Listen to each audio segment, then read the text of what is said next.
As my brother says, a great day to be out on the Lord's Sabbath day, which is the seventh day of the week.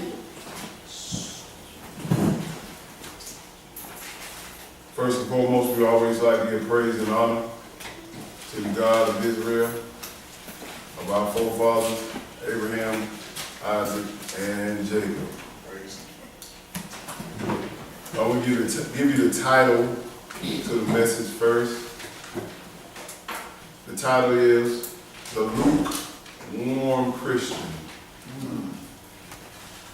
The lukewarm Christian. If you don't know what lukewarm means, just look at a glass of water. When you hot and you want something cold and quench that thirst, and somebody hand you a hot bottle of water or a glass of water that's in the car and it's hot. It seems like it makes you more thirsty when you get a lukewarm bottle of water. See, God don't want us to be that lukewarm Christian, just like that lukewarm water. It's not going to quench the thirst of sin. It's not going to quench the thirst of you fighting Satan and them devils. You cannot make it in God's kingdom being a lukewarm Christian. I do it for a couple of hours or I do it for a day and I go about my merry way and do whatever I want to do. This thing is 24/7, 7 days a week, dreams all day, every day. If you see in your dream, wake up and repent. This is how serious this is. You cannot be this lukewarm Christian.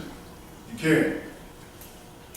I can recall the time, I'll tell y'all this story about me when I was lukewarm. It was a very, very important time in my life. I started, when I went to college, my dream was to be in the NFL, from high school all the way up to college. And I dominated from elementary school all the way up to college. Never rode the bench for a long time. It was easy to me because I was so much more stronger, so much more physical than the rest of the people. But I took that same mentality to the NFL. And everybody in the NFL are on the same pathway. They're strong, bigger, faster, stronger, smarter, and everything. So when I went up to the NFL, I was lukewarm in the mind. Oh, this is going to be the same way college. I'm going to come and dominate. Not so. Everybody across the board is strong, fast, and smart. That was what I was lacking of. I didn't study. I thought I'd get out there and do the things I wanted to do and just dominate people with my strength. Not so. It's just like the Israelites today thinking that just because they're Israel, they're going to get into the kingdom. Just because you know a few commandments, you're going to get into the kingdom. That's lukewarm thinking. I signed a 2-year contract for about $400,000, I think. That was 95. That was a long time ago. That was a lot of money. Didn't cash in on none of it. Why? Because I had a lukewarm mentality. Thought I could go and dominate like I did when I was young. These grown men out here. Just like when we go outside of our house, these are grown devils out here. You can't have that lukewarm mentality and not knowing these scriptures. Because they'll beat you in the head. Just like I got beat in the head when I was up there. But I just want to make you that little story about me. Didn't cash in on it. Probably good I ain't cash in on it. Probably wouldn't have found the Lord. But I want to make sure you understand this. You cannot, I stress this, you cannot just be lukewarm. Getting into the kingdom is like the lottery. Just think about it, you're trying to hit the lottery. $30 million, $100 million, $200 million. It's a 1 in a trillion chance you might hit it out of all the people in the world. And that's how it's going to be in God's kingdom. Very few going to make it in. If you have this lukewarm mentality, you're going to look like, oh, he looked familiar or she looked familiar. Get your mind in the lake of fire. That's how he's going to deal with you. But so many people today, they think just because they know a couple scriptures, just because they can impress people with their knowledge, they ain't actually doing no action When they leave away from the people that actually know them something, oh, they go back to their regular thing. Lukewarm. Lukewarm. Come on, brother. You got to be more into this word, out of your whole life from 24/7, 7 days a week. You got to get into it. I believe I'm talking to myself, girl. I looked at the lesson, I got checked. I'm not preaching to y'all, man, I'm preaching to me. So let's understand what God is talking about being lukewarm. Let's go to Revelation chapter 3 and verse 14. It's time out. And especially your kids, you're in the household with your parents, you're going to understand this more so when you get out there on your own. You can't be lukewarm. And you got some very, very persuasive devils out there. And they look good too. And they fine. And they pretty. And they got abs, and they got butts, and they got hips, they got chests, they got everything that you want. Everything that your mom and daddy tell you not to look at first. Look in their mind. But if you think this thing is simple, you got a rude awakening. Let's look at this. You can't be a lukewarm Christian and make it into God's kingdom. It's like the lottery, I'm telling you. Revelation chapter 3, we'll start at verse 14. When you get it, brother, go ahead. And unto the angel of the church of the Laodicea, write. Yes, sir. These things says the Amen, the faithful and true witness, the beginning of the creation of God. I know thy works, that thou art neither cold nor hot. Wilt thou were cold or hot? Yes, sir. So then, because thou art lukewarm and neither cold nor hot, I will spew thee out of my mouth. This is what God is talking about. When he said, I'm going to spew you out of his mouth, and he going to tell them angels, put her behind in the lake of fire. Because I kind of know him, or I kind of know her. No, you don't want God to kind of know you. You want to make sure he knows you. You can't be lukewarm. You can't be this Christian saying, oh, I know just as much as these sinners out here. That is not what you're going to be judged by. That is not what I'm going to be judged by. We're going to be judged by the commandments. And he gave us something to look at. Let's go to Mark chapter 4 verse 15.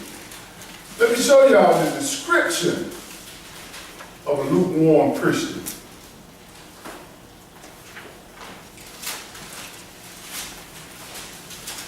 You got to count the cost to be the boss. I believe with God is looking for bosses in this kingdom. He ain't looking for no boy or no little girl who are always being pulled with their emotions, who always wanted somebody to like them. He's not looking for that. He's looking for that soldier that's going to stand up and say, look, this is what the word of God told me to do. I'm going to do it, no matter what you say, no matter how you feel about me. But it takes time now. I'm telling you, it takes time now. So I can understand you youngsters like I was crazy when I was y'all age. Mark chapter 4, verse 15.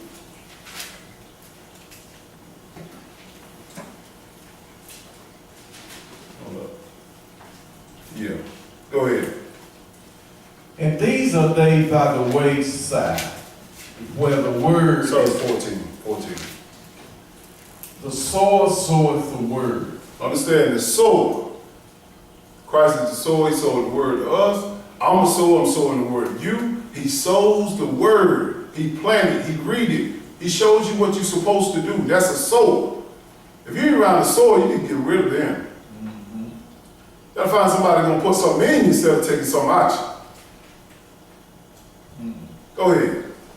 And these are they by the wayside, where the word is sown. But when they have heard, Satan cometh immediately and taketh away the word that was sown in their hearts. See, these are the ones that when they hear the word, and immediately Satan comes and take the word away. You know how he take the word away? Oh, I heard that powerful message, Jeff, or whatever pastor said. I remember it for a time. for that day. Then Satan coming. Y'all think Satan gonna come to you, try to punish you and hurt you? No, he coming with social media. He coming with pleasure. He coming with movies. He coming with games. He coming with all this stuff that we find entertaining in the world. And know what it does? It pushes out the word. Because you're so captivated with things of this world. You got this for about an hour or two. You got this for a day. But here comes Satan now. Hey man, get back on that game. Go up there and play 2K or whatever. Listen to them guys talk. They cussing and doing everything. You done forgot whatever we been saying. Look at social media, love and hip hop, all that crap that going on TV. You done forgot what the word of God said. How I know? Because I've been there. I'm just talking about y'all. I'm talking about me too. Go ahead. And these are they likewise which are sown on stony ground. Yes, sir. Who, when they have heard the word, immediately receive it with gladness. Yes, sir. He giving different types of descriptions of different types of people. Different levels. It all depends on you and your mentality. So he giving a description of stony ground. This is what happened to the people that were stony ground. Meaning they receive this word with gladness. Yeah, that sounds good. That's what I've been struggling with. Yeah. They hype. But keep going. And have no root in themselves, and so endure but for a time. Afterwards, when affliction or persecution arises for the word's sake, immediately they are offended. See, when a persecution comes, or affliction, persecution comes, they're offended. The husband comes, he telling you what you ain't supposed to do. The wife comes, she telling you what you ain't supposed to, you ain't doing. The children come, they get on your case. The parents come. Immediately, people get offended. And when you get offended, the word of God cannot cohabitate in your mind. Instead of you thinking about, did they tell me the right thing? No. You thinking about, oh, they should have tried me like that. Shoot, who they think they are? If it's the truth, it's the truth. But you get offended, and it takes you away from the word. Go ahead. And these are they which are sown among thorns. Oh, look, the affliction. Also, I forgot about the affliction. The affliction, talking about your body, how it feels. A lot of people struggle with high blood pressure. A lot of people struggle with diabetes. A lot of people struggle with a whole bunch of diseases afflicting their bodies. But don't let it dictate whether you're going to show up for the Sabbath class, or whether you're gonna not read because you hurt a little bit. That's the time to read. That's the time to get in the word, so God can bring some relief off your body. But people don't see it like that. They want somebody else. Well, give me a pill. Give me something to help me. Read the word of God.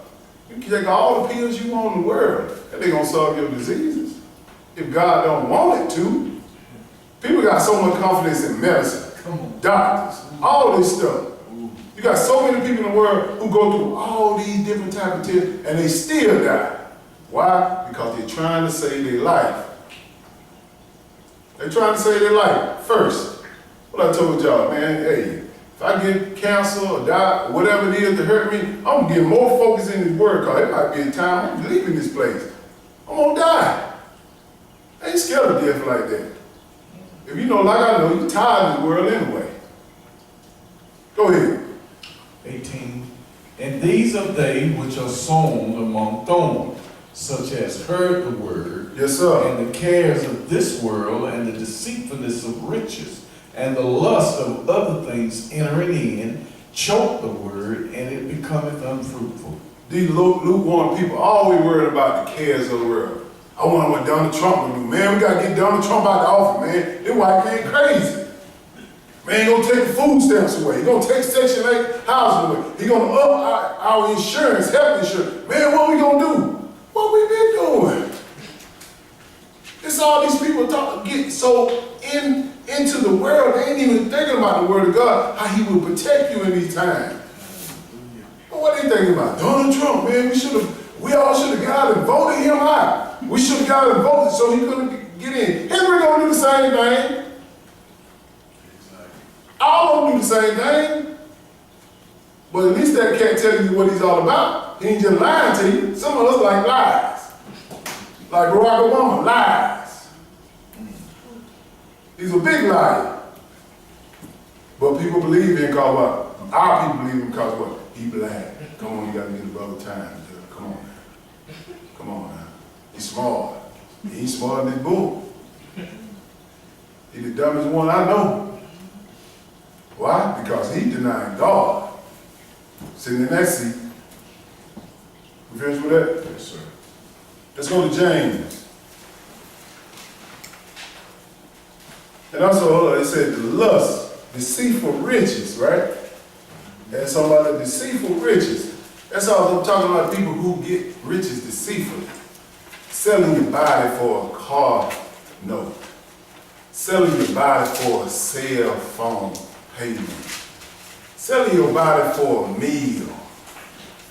Or even you paying for a car note. You paying for a meal. Deceitful riches. You using this thing to get this lustful feeling off of you. This is a lukewarm Christian who does stuff like this. Because one thing about it, if it's a blessing, it ain't going to break the commandments of God. I ain't got to have sex with you if you're going to give me something. This is how the world is functioning right now. It's bad. It's terrible. But these are the lukewarm Christian way of thinking. Let's go to James chapter 1, verse 1. I can speak so powerful about this because I'm one of those and still working at it, being lukewarm. We all are. We working. This is what these messages are put together. Don't get in your mind thinking that you so into the word that you don't even fall in these categories. Come on now.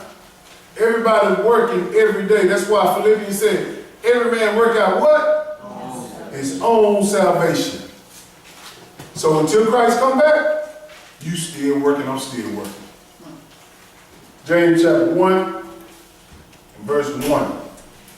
One thing about a lukewarm Christian, they don't have no patience. They can't wait for the Lord. Their life is passing me by, as they say. Everybody doing this, I'm still stuck in the same spot. God may be trying to hold you from being killed or hurt bad. You think it's good out there. You think that's excellent. You think that's what I need. Man, you get out there and get yourself messed up. Patience. James chapter 1 and verse 1. Go ahead. James, a servant of God and of the Lord Jesus Christ. Yes, sir. To the 12 tribes which are scattered abroad.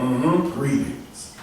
My brethren, count it all joy when you fall into divers temptations. Ask yourself, well, do you count it all joy when something tempting you or making you mad? That's why a lot of times, folks think I'm trying to be sarcastic. A lot of times I laugh when I'm into a precious situation because I understand the scripture. He said, count it all joy. Like, why you laughing? This thing ain't serious. Why you laughing? Because I know God is working through this. He trying to see what I'm going to do. I'm going to put that pressure on him to see what he going to do. And a lot of times, he telling us to count all joy because it's working you to be strong. So when that time comes up again, whatever it is that hurting you or pressuring you, you'll know how to handle it. You going to handle the way God say handle it, or you going to handle the way the devil say handle it. And most people don't lack no patience. Most people lack patience. Troy, sit over here. Sit right up beside the sister. Go ahead. Count it all joy when you fall into divers temptations, knowing this, that the trying of your faith worketh patience. So your faith got to try. You got to try your faith. One thing I noticed about a lot of people, they ain't never been competitive at nothing. If you don't understand competition, you'll fold every time. That's why a lot of times I think football because it may be competitive. He said, knowing this, trying of your faith working patience. Because a lot of things that we done on the field, them coaches tried us, man. Almost made us quit. Most people, when they get in a heated battle, they fold. And a lot of times they ain't got to say nothing. They fold right here in between those ears and their mind, because they patiently tried. You can't be that lukewarm Christian like that. If you like that, you won't make it in the kingdom. And we're going to show you that. Go ahead. But let patience have her perfect work. Let it have a perfect work. Endure the pain. Endure it. Pain will stop. Believe me. It might feel like it's killing you for a minute because your boyfriend, or you don't want to have a boyfriend, but because you and your husband, or you and your wife always get into it, your kids get into it, it's gonna stop in a little while. Don't worry, it will, if the word of God is inside of it. But if the word of God ain't inside it, guess what? You offended. It ain't gonna stop. Lukewarm mentality. Go ahead. But let patience have her perfect work. Yes, sir. That she may be perfect and entire, wanting nothing. You got to be perfect. He ain't just telling you being perfect like you're going to not make a mistake. He's talking about the way you handle it, the perfect way you handle it. Everybody's not on the same level. Maybe you used to get into arguments all the time, but now you just cut them down to 5 times a week. You used to fight all the time, every weekend. Now you fight maybe 2 or 3 times a month. This is what we're talking about. Working at it, working at it. But people think they can go from 0 to 100 like they think they're going to stop all because of reading the book. That's when Satan's going to send his people to you. He coming. Oh yeah. Big time. People don't understand that. When you enter into this covenant with God, the devils are loose. Oh, we got one. We got to get him. Or we got to get her. Because she gonna tell somebody, he gonna tell somebody about the Lord. We gotta make sure we get in their kids, we gotta make sure we get in the husband, we gotta make sure we cause all the friction in the household, we gotta make sure everything is rolling right. Because God said, foes in your household shall be your enemies. So this ain't nothing new. Lukewarm. If you lukewarm, you silent. You won't get in the word. Go ahead. If any of you lack wisdom, let him ask of God. Yes, sir. That giveth to all men liberally, and upbraideth not, and it shall be given him. See, there's a problem. Most people they don't ask God for nothing. Oh, I just do it for a while. I suffer with him, I'm hurt for a while, or the situation for a while. They'll be gone in a minute. But the problem's still there. Problem's still there. Go ahead. But let him act in faith, not wavering. See, that's the problem. People like to say, man, I'm having faith in God to do whatever it is they're trying to get solved in their life. But you're looking at that person or her or him to make your life straight. No, you're looking for God first. He got to make sure it's straight. And most of all, he going to start with you and me first. He going to start with your lukewarm self. You, me. He said, well, let him that asks in faith, not wavering. What do you mean by not wavering? Oh man, I hear that what you're saying, God. I hear that what you're saying, God. Like you said in Matthew chapter, we was in Matthew about the stony ground. We talking about the being persecuted in those times. He's trying to see if you're going to waver in your faith walk. Most people wavering out of the smallest thing. Smallest thing, like that car cut me off. My day is ruined now. Going to work, the car cut me off, and I almost hit it. Now the whole day messed up. That's small, minute. Road rage. You see a lot of that today. This man got so mad at this black girl that she cut him off, and he came up and shot in the head and killed her. I forgot her name, but black girl, it happened a lot. Ain't got no patience. Go ahead. But let him act in faith, not wavering. Yes, sir. For he that wavereth is like a wave of the sea, driven with the wind and tossed. They toss back and forth, back and forth. That's unstable. If anybody can take your mind that quick, your faith ain't in God. I mean, they have you going this way, that way, left and right. You don't know what to believe. Who telling the truth or what? Mm-hmm. Because you're not following God, you're following that person. Go ahead. For let not that man think that he should receive anything of the Lord. When you like that, he said you won't receive nothing from it. And what I'm looking for is the kingdom. He said you won't receive nothing from it. A lot of times people out there in the world, they say, man, God bless me. I'm looking at them, I said, okay, let me check out when they're working. Let me check out what they're eating. Let me check out what they're doing. If your blessing is from God, it ain't breaking no laws. It ain't breaking no laws. Consistently. What I mean. Sometimes, I ain't saying with God, but sometimes you get in a situation where you have to break it. And sometimes it's unpreventable. It ain't preventable. But you repent and get back on the right track. He said, you won't receive nothing from God. Those are those willful sinners. Those lukewarm people. Go ahead. A double-minded man is unstable in all his ways. That's that lukewarm, double-minded. I'm one way this way about God, then when that pressure come on, I'm going back to my regular self. Hey, I got to handle this. They don't know me in these streets. Jump out of verse 12. This is what God wants us to do. Go ahead. Blessed is the man that endureth temptation. Endure what? Temptation. I'm going to give you a better word. Pain. Something that we don't like. Put yourself through some pain sometimes. Go outside and sit in the sun for a while. You can put yourself through some pain. Fast. Do that. I purposely put my body through some pain.